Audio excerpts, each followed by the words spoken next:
I'm so excited to be with you guys today. Very grateful to Mark for the invitation. I love coming back to schools and speaking to groups just like you, because my adventure in entrepreneurship started when I was in your very seats. And for me, that's going back a few years, back to the year 2000. And if you compare now to the year 2000, there's a lot that exists now that was never even heard of back then. In 2000, not everyone had a cell phone. In 2000, social media, didn't exist like it does today. A lot of the technology that we have is just completely different. So you guys are starting your businesses and thinking about entrepreneurship in a very, very exciting time when you have more tools available than you can even appreciate. And that's awesome. That's exciting. I want to give you just a quick glimpse before I jump into some thoughts I want to share about some brand essentials for you to be thinking about. I want to just walk you through a little quick background into my evolution in entrepreneurship. So in 2000, some major things happened for me. That's me, same haircut, you notice that? But that's me in 2000 with my fiance. I got married that year. I also got into kind of another marriage that year of sorts. This is my first business partner, a guy named John Schmidt. And he and I had gone to BYU together, and we're in the same academic program together. And he came to me one day and he said, "Hey, I'm starting a business and you're going to be my business partner." And I was naive enough to just say, "Cool, that sounds good." And we jumped into it. And we started an agency. The very first incarnation of it was called Avante Communications. And I tried to dig up the logo and first website for you. I couldn't find it. It was pretty awful, I'll admit. But that evolved into a bigger business. In the very beginning, John and I couldn't afford to support two families off of what we were doing. We realized that pretty quickly. So we took turns being managing partner.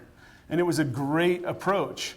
So for the first couple of years, John did the business full-time and was the managing partner, while I got some great corporate experience. Mark mentioned some of that. And then we switched places. And I went full-time and became the managing partner. And after a couple more years of that, we came in together. And then it kind of blew up. It exploded into some growth. And in a matter of a year and a half, we went from having the two of us to having 15 of us. And we created a great little brand strategy agency in Salt Lake. And we ran that agency until 2010. And then I got into a conversation with actually a competitor of ours, an agency by the name of Eli Kirk down here in Utah County. And through some discussions there, quickly realized that the future was going to be great if we folded into that company. So we were acquired in 2010, and shortly thereafter I became a partner and president at Eli Kirk. This summer we just bought another agency. So we've repeated that acquisition model, and we bought an agency called Riser. Riser was a big acquisition for us because all of their work is outside of Utah. Traditionally, Eli Kirk had done lots of great work inside Utah and a little bit outside Utah. For Riser, it was 90% outside Utah with companies like Google and Disney and ABC and Fox and National Geographic and just a who's who of some great brands. So it was kind of a surreal experience for me. If you had told me on this afternoon in April of 2000 that 15 years later I would be visiting Google as a client, I wouldn't have believed you. But that's how things progressed. I was up there recently. That's the cafeteria at the Googleplex. Has anyone been to the Googleplex before? What did you think of it? Awesome, very innovative. It seems like It's pretty intense. On the main campus in Mountain View, there's about 50 buildings, and they're all just very, very cool and innovative feeling. And you ride between the buildings on Google bikes.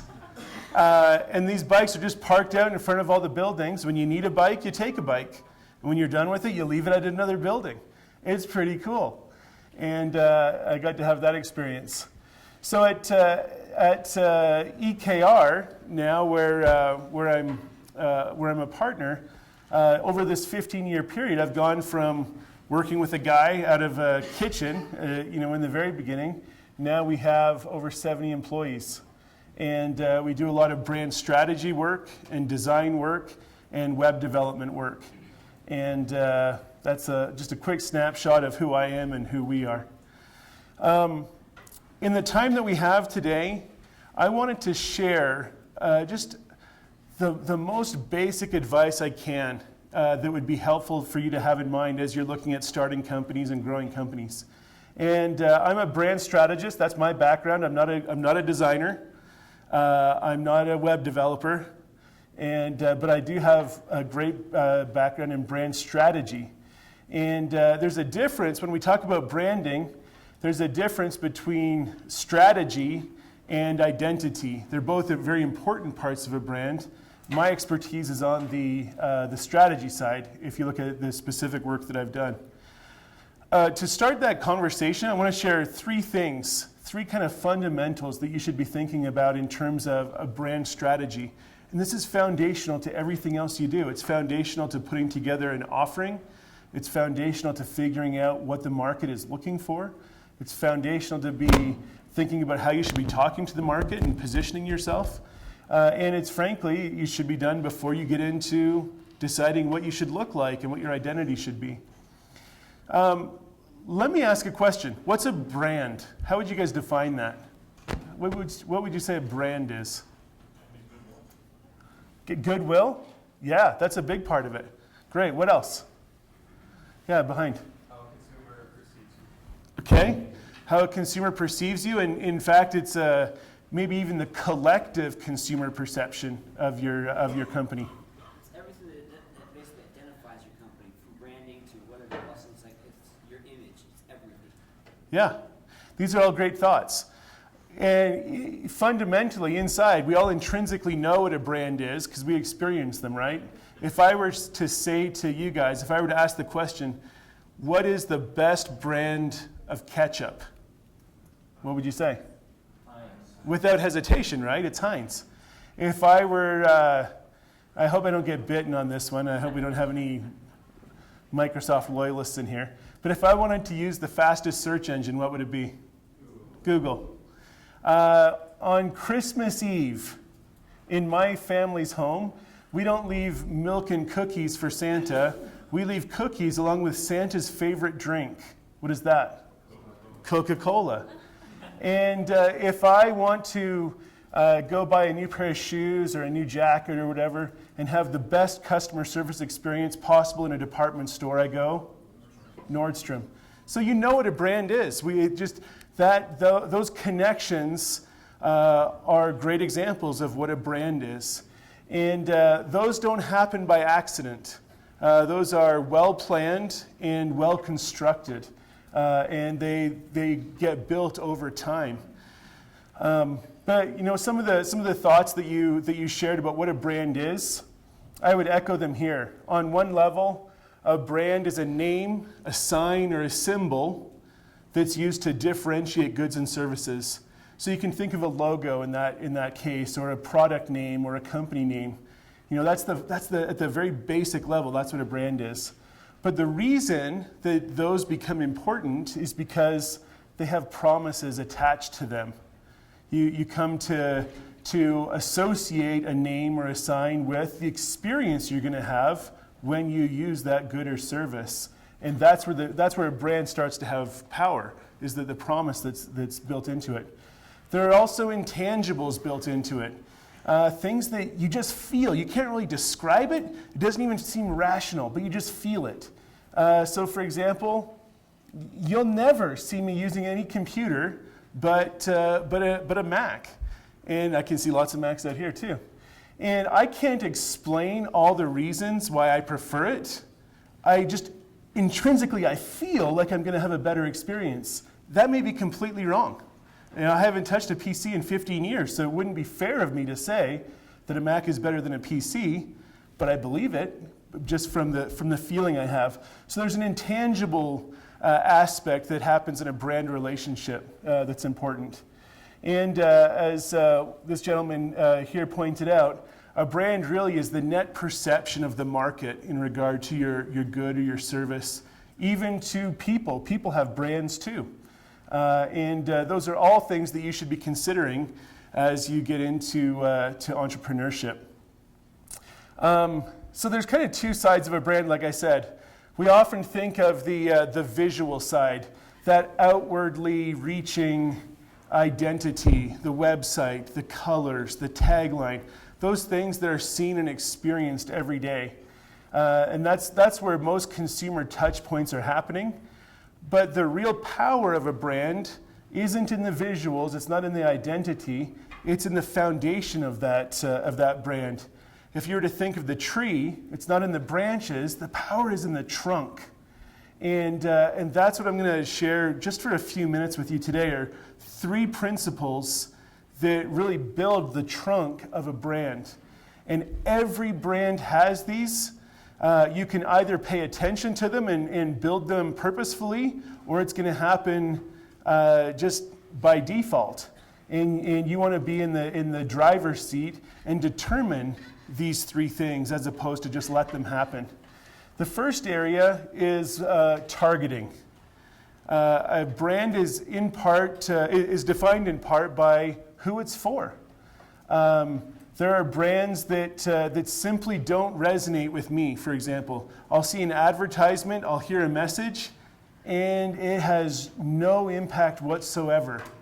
And I realize as a marketer, I'm outside their target audience.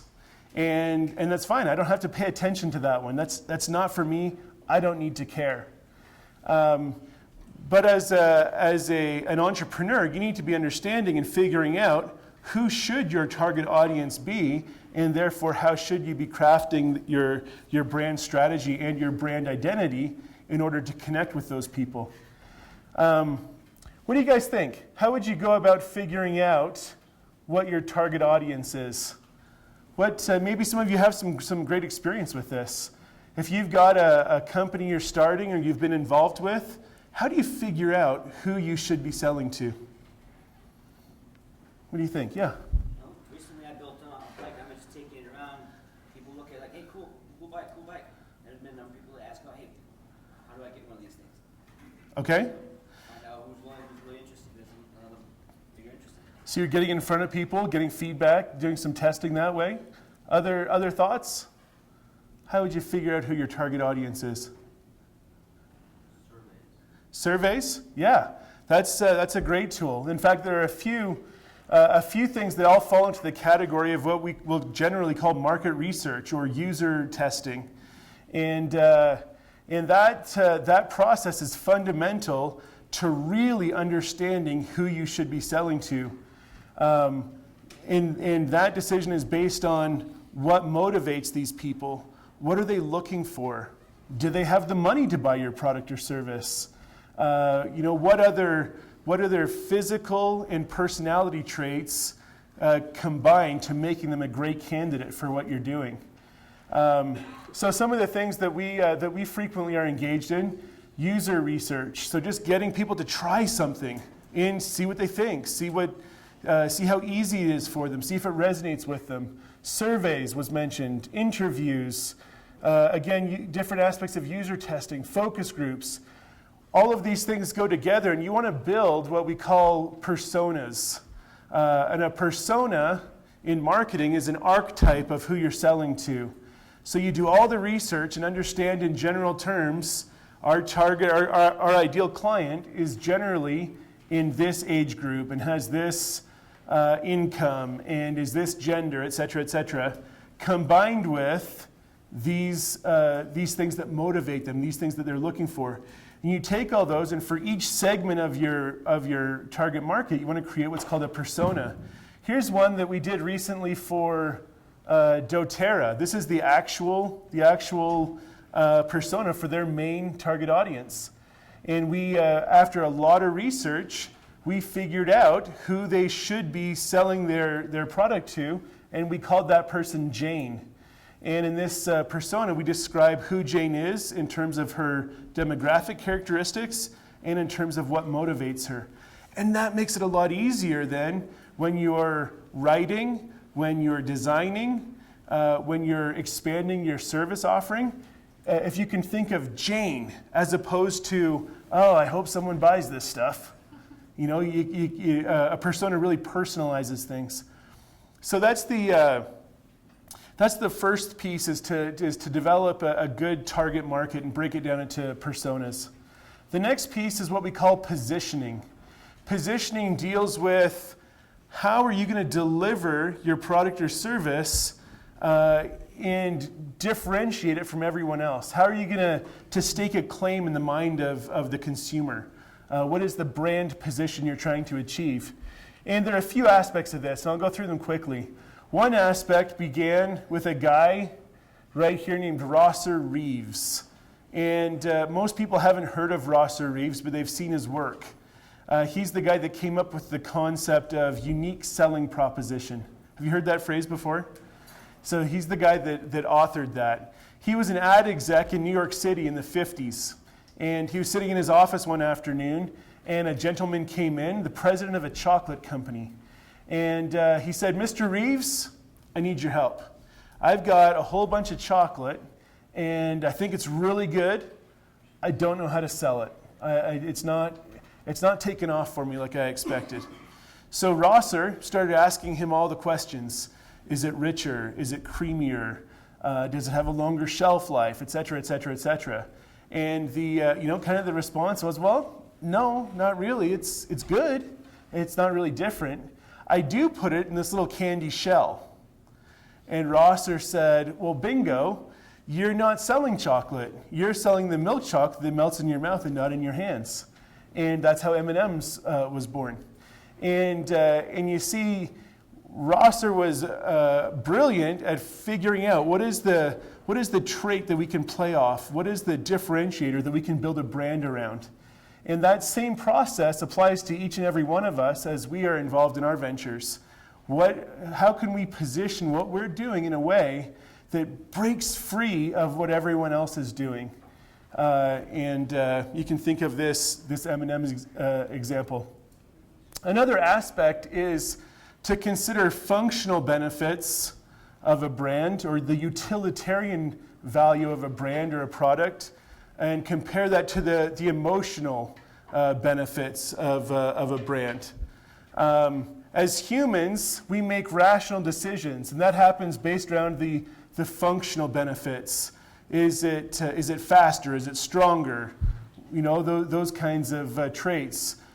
That's how we rationalize our decisions, but decisions are really made in our hearts. They're made based on the emotional benefit that we receive from something. I'm going to give you an example of that. If you were to go to Disneyland, and whether you're taking some members of your family there, maybe you've got kids and you're taking them there, what are you buying at Disneyland? What is Disneyland really selling? The experience. It's the emotion of it. It's watching your little girl be a princess. It's having that the magic is how Disney would describe it. Bic pens. Bic would not say they're selling cheap disposable plastic pens, which is what they are. They're selling the convenience of disposability. That's what the brand is about. If you look at Coca-Cola, one of my very favorite brands. If you look at Coca-Cola, functional benefit, well, they sell sugar water that makes people fat. But they're never going to say that, because really what they're selling is happiness. They're selling refreshment. And that's where the sale happens. This all came really true for me a few years ago. This principle rang true when I was looking to buy a new car. And I had done the research. I had catalogs coming to the house, the whole bit. And I decided that it was time for me to get an Acura MDX. I'd never bought a nice car like this before. My wife and I had driven Civics and Accords, and I thought, it's time for me to get something real nice. And this is what I decided I wanted. So I could see the car, and I could see myself in the car. What do you suppose came between me and the car? My wife. My wife, because I had to go to her and say, honey, I've decided what car I'm going to get. It's an Acura MDX. And she looked at me and said, well, we don't typically spend that much money on a car. Why would you need an Acura MDX? And so, of course, I launched into all the functional benefits. Well, it's got a great safety record. It's four-wheel drive, so when I'm going back and forth between Salt Lake County and Utah County, I won't get stuck on Point of the Mountain in the snow. It's got great acceleration, so if there's an accident in front of me, I can just zip around it really fast, et cetera, et cetera. And she looked at me and went, yeah, right. Why do you really want it? Because, of course, she realized that there's more to a really nice car than the functional benefits. This principle is illustrated extremely well in my favorite commercial ever. I'm going to share that with you. In this commercial, pay attention to what is said and pay attention, more importantly, to what is not said. And then we're going to talk about it. Joy. That's who we answer to. Joy is youthful. Joy inspires works of art. It is collectible and shapes the future. Joy has a fan club. It's contagious and it can even be counted. Joy is efficient, dynamic, and unstoppable. We realized a long time ago that what you make people feel is just as important as what you make. And at BMW, we don't just make cars, we make joy.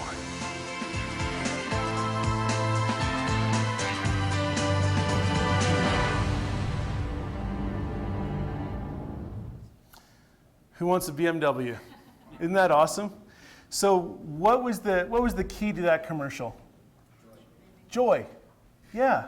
At BMW, we realized a long time ago that what you make people feel is just as important as what you make. And at BMW, we don't just make cars, we make joy. And you can feel yourself sitting in one of those convertibles, and you want to drive one, and you want to have that experience. That's how they're selling the car.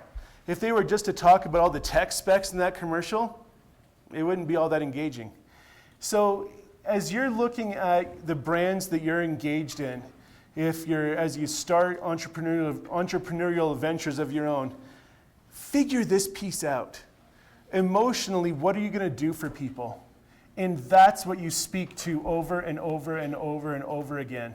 Until you figure that out, you can't be differentiated, and you can't get people to a buying decision that's based on anything more than price comparisons. So that piece is key. The last one, the third pillar of a brand, is messaging. Messaging is that process. Once you've figured out who your audience is and how you're going to position yourselves to that audience, messaging is that process of understanding what do they need to hear. So just the recognition or identification of the core things they need to know. What are the facts that they need to know? But then, how do they need to hear it?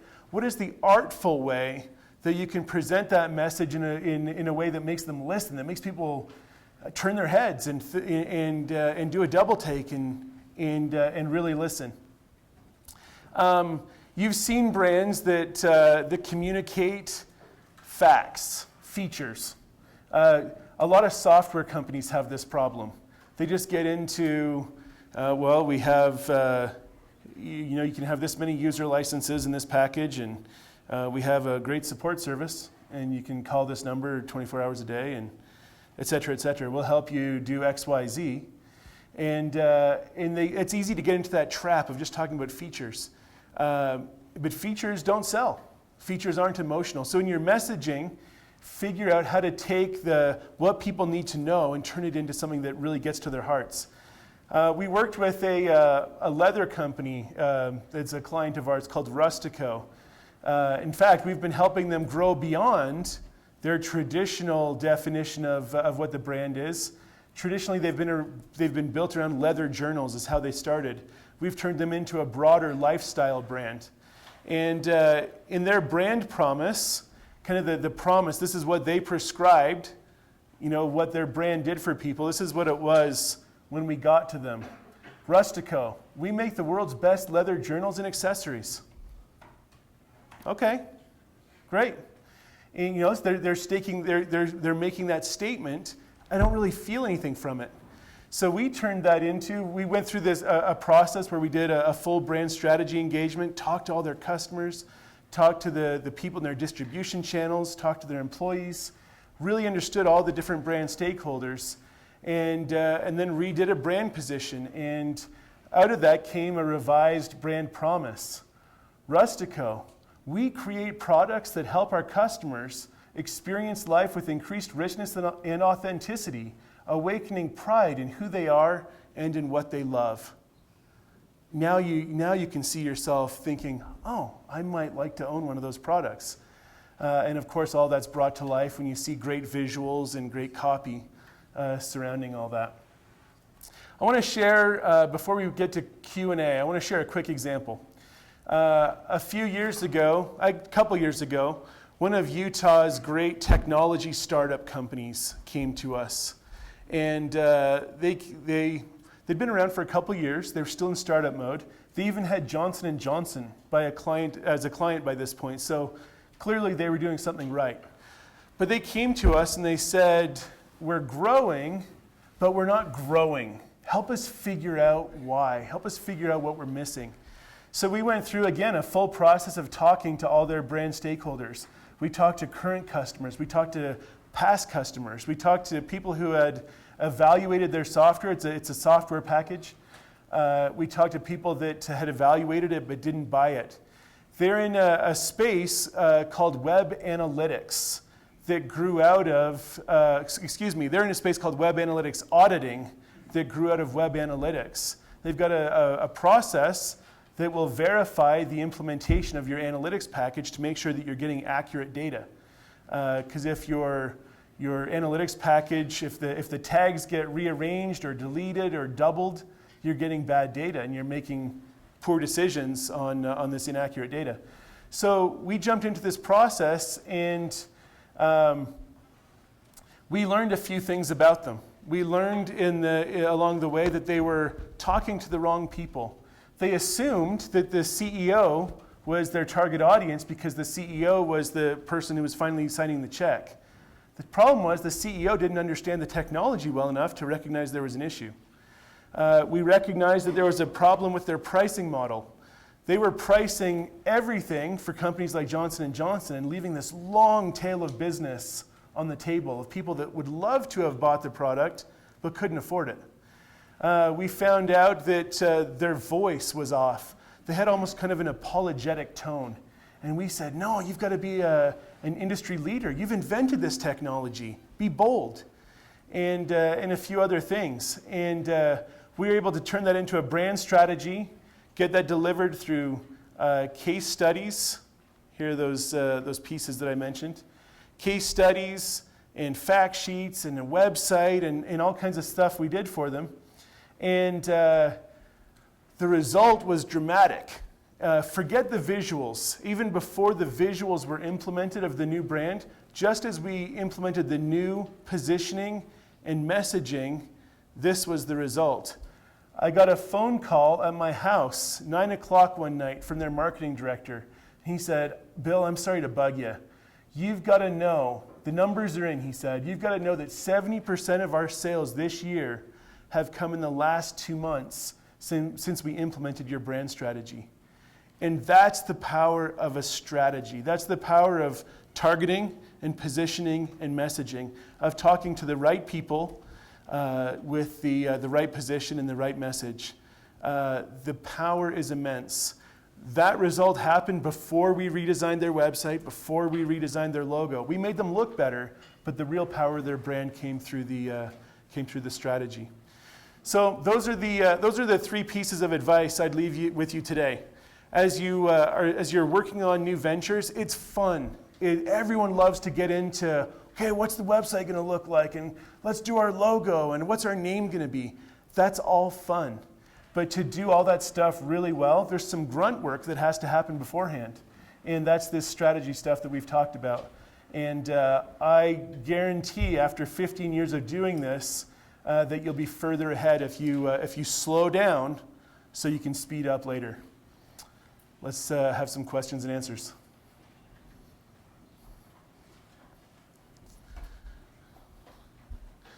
What are your thoughts about all that? Yeah. Would you go to school at UVU?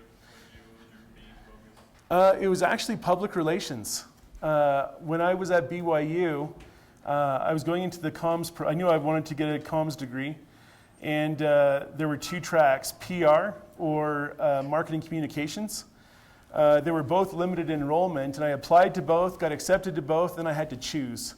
And I chose PR, and I knew 3 months into it, I don't want to do PR. And but I stayed in the program because I loved the focus on strategy and on writing. It was stronger there than it was in the Marcom program. So then I turned that degree and kind of morphed everything I learned into the brand strategy process that my companies have used.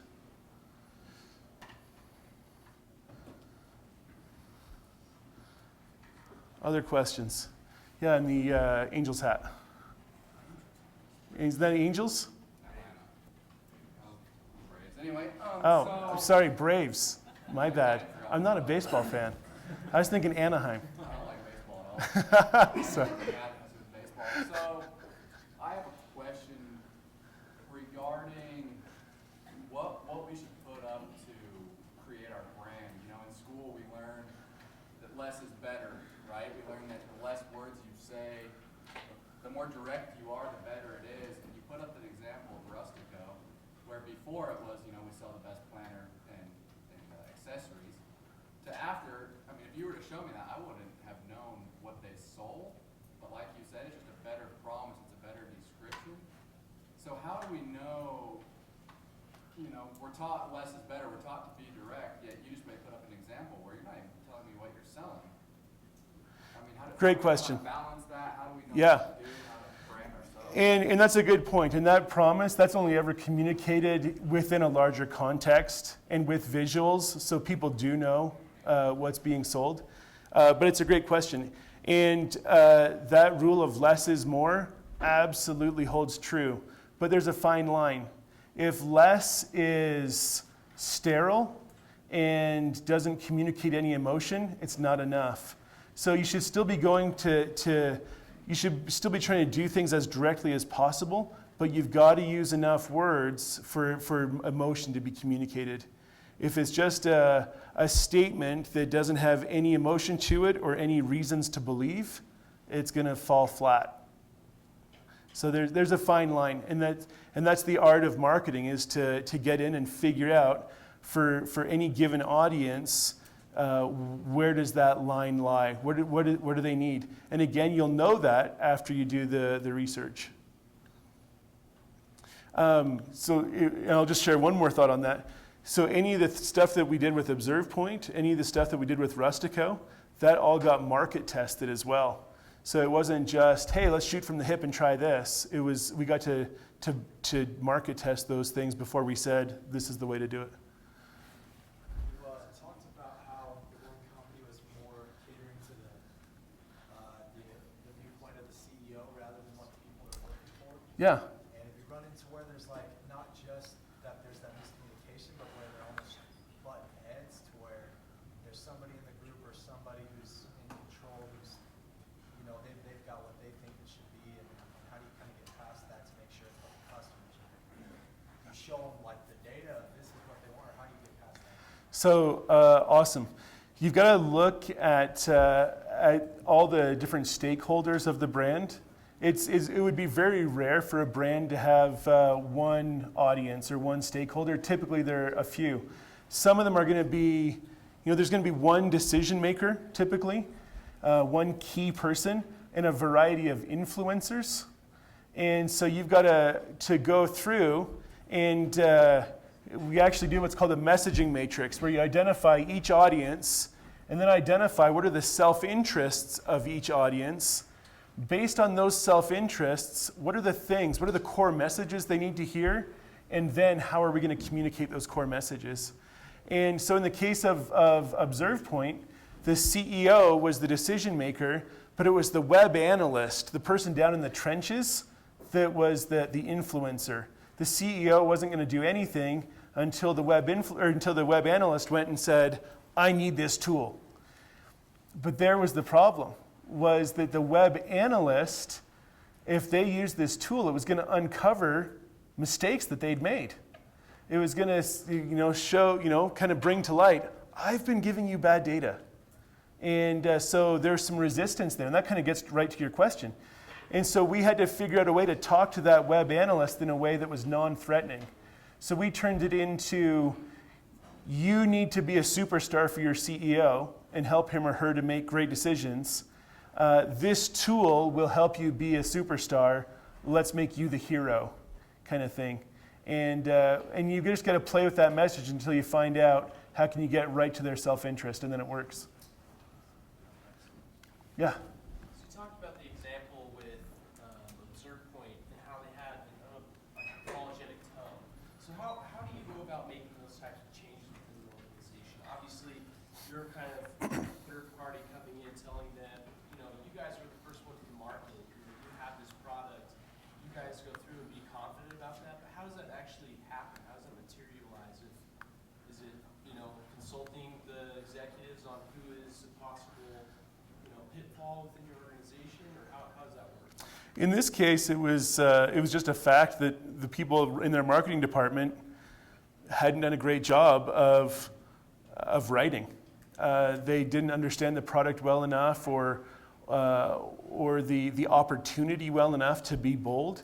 So in their case, it was as easy as rewriting the information and just supplying their leadership team did a lot of speaking. So we kind of rewrote the copy on the website and then gave them, these are your speaking points. In any opportunity you get to speak about the product, these are your speaking points.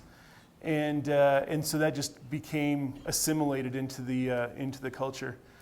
There are other cases where it's not that easy. And in those cases, we'll actually come in and have a company-wide meeting, sometimes in various locations if necessary, and do a brand training, and kind of unveil the new brand and say, this is what the brand means, and this is what the brand means to you in your role, and to you in your role, and we train everyone on how to live the brand. Other questions? Yeah. So far, all the questions have been about companies that you help. But I'm thinking, as far as your company, how did you become an expert? How did you get clients? I mean, what did you have to offer? You had two guys with a degree, and then you have to all of a sudden become, we're experts, pay us. And once you can establish that you have so many people that you've helped, we helped so many, we helped Yes. you guys, we're awesome. How do you get to there? In the very beginning, it's faking it. It's getting one client to take a risk on you. In our case, it was an accounting firm in Ogden, Utah, that we got them to take a risk on us, and they let us come in and do our brand strategy process, and it produced results. Go in and act like you had done this before. So we're really good at this. You should pay us. We said we have a lot of knowledge, and this is what you need to do. Okay. We didn't say we had done it before, because that would have been lying. Well, you said fake it. Yeah, have the swagger, have the attitude and the confidence and the boldness to say, I can help you. And if they had said to me, well, how do we know that you can help us? And I'm sure they did. I don't remember how we answered that question, but it would have been along the lines of, this is a new process and we're going to do it with you. And if necessary, to get those first wins, you do it at a discount. You do it with a guarantee, or you base your compensation on results. There are ways to get people to take a chance on you, but you've got to get those first wins in order for it to work. That's why you see a lot of freemium model software companies. That's why they do the freemium model, so they can get this massive user base and massive amount of testimonials and goodwill, and then the prices go up. But in the beginning, I wouldn't have tried Evernote if I'd had to pay $10 a month out of the gate. I wouldn't have. So yeah, great question. I think we've got time for one more question, it looks like. Yeah. I guess all the people that you helped were already established companies. Would there be any difference in someone doesn't have anything going forward with the brand strategy? Would it be any different at all? So that's the beauty of an approach that's based on principles. We use those same principles whether we're dealing with a brand new startup or Google. It's the same principles applied differently, scaled differently. So if you're working with a brand new company, you're going to have fewer options for research. You might not have a lot of clients you can talk to because they don't have any clients. So somehow you find a way to streamline that portion of it. Whereas if you're working with a multinational corporation, then you've got to explode that research model. We earlier this year we did a project for the LDS Church that took us to 10 states and 10 countries physically there to do focus groups. But it's all the same process, all the same principles, just scaled to meet the needs of the client. I think we're out of time. I want to thank everyone again for the chance to be here and wish you the best of luck in your ventures.